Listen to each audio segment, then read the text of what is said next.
update natin para sa lagay ng ating panahon ngayong hapon po ng January 17, 2025. Sa ngayon po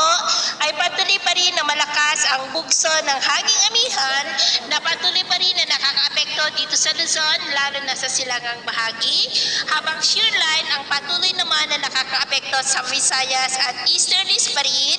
ang umiiral sa may Mindanao. At sa ating long range forecast, nananatili pa rin naman po na walang bagyo na namamataan na tatawid sa ating kalupaan hanggang sa susunod na 2 linggo o posibleng hanggang sa matapos ang buwan na ito ay storm free po tayo. At sa lagay ng ating panahon, ngayong hapon ay maayos ang panahon sa malaking bahagi ng bansa, pero may tsansa pa rin po ng mga cloudy skies with isolated rain sa may Cagayan, Isabela, Apayao, Quezon, ilang bahagi ng Camarines Provinces, Catanduanes, Sorsogon, Southern Palawan, Eastern Samar, Leyte, Northern Negros, Dinagat Island, Holosulu at Tawi-Tawi. At mamayang gabi, maayos pa rin ang panahon sa mas malaking bahagi ng bansa, pero may tsansa pa rin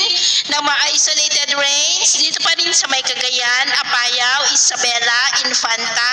ilang bahagi ng Camarines Provinces, Catanduanes, Calapan, Kalayaan Island, Eastern Samar, ilang bahagi ng Leyte, Cebu at Tawi-Tawi, kaya mag-ingat pa rin po tayo. At sa atin naman pong mga baybayin, iwasan na muna natin ang papalaot sa kanlurang baybayin ng Luzon, Northern Seaboard ng Cagayan, Extreme Northern Luzon Seaboard at silangang baybayin ng ating bansa dahil ang mga alon dyan ay posible pa rin na aabot hanggang sa 2 to 4.5 meters height. Kaya hanggat maaari po,